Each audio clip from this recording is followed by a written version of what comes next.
100 kilometre bike चलाई, आखिरी selfie ली और दे दी अपनी जान। आदाब, नमस्कार, सत श्री अकाल। स्टोरी हिंदी हिस्ट्री में मैं मोहम्मद अशफाक आपका बहुत बहुत स्वागत करता हूं। आज हम एक ऐसी कहानी लेकर आए हैं जिसने पूरे देश का ध्यान अपनी ओर खींचा है और जिसने पूरे देश को झकझोर कर रख दिया है। ये कहानी है सहारनपुर के सौरभ बब्बर की, जिनकी शादी 18 साल पहले हुई थी, जो बहुत ही अच्छा जीवन जी रहे थे, जिन्होंने कभी सोचा भी नहीं था कि ऐसा वक्त भी आएगा जो इस तरीके का कदम वो उठाएंगे। और ऐसा कदम हम कहते हैं कि पूरे कंट्री के अंदर किसी को भी नहीं उठाना चाहिए, चाहे किसी भी प्रकार की परिस्थिति हो। इनके साथ क्या हुआ, जैसा कि आप सबको पता है कि पूरे देश के अंदर लॉकडाउन लगा था। उसके बाद बहुत सारे लोगों की नौकरी गई, बहुत सारे लोगों के काम धंधे बंद हो गए, बहुत सारे लोगों के बिज़नेस ठप हो गए। इनका भी बिज़नेस ठप होने लगा। इनका सर्राफा का काम था, वो धीरे धीरे लॉस में जाने लगा और ये करोड़ों के कर्ज में डूब गए।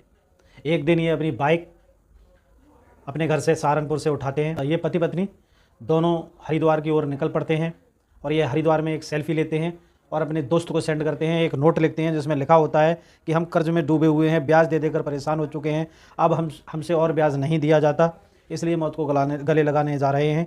जहाँ से भी आत्महत्या करेंगे वहाँ से हम सेल्फी भेज देंगे।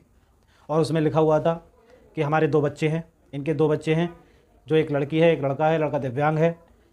किसी भी देशवासी को ऐसा कदम नहीं उठाना चाहिए। इससे निकलने के लिए वो क्राउड फंडिंग का इस्तेमाल कर सकते थे, वो लोगों से हेल्प मांग सकते थे।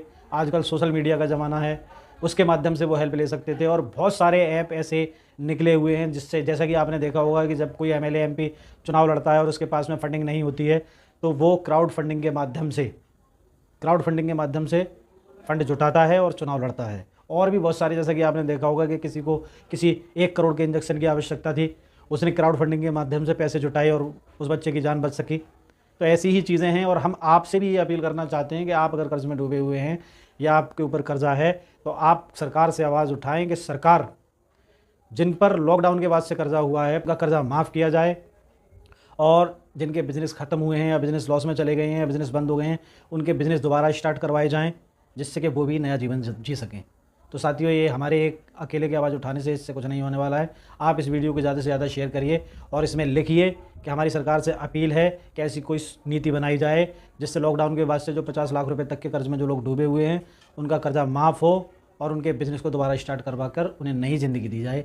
और साथियों, कभी भी अगर ऐसी कोई समस्या आपके सामने आ रही है तो आप सोशल मीडिया के माध्यम से क्राउड फंडिंग करिए, अपने लोगों से मिलिए, अपने एमएलए एमपी से मिलिए, अपने चीफ मिनिस्टर से मिलिए, आप जिससे भी मिल सकते हैं मिलिए। बहुत सारे हज़ारों लाखों नंबर आज गूगल के ऊपर मौजूद हैं जो आपकी हेल्प करने के लिए तैयार बैठे हुए हैं।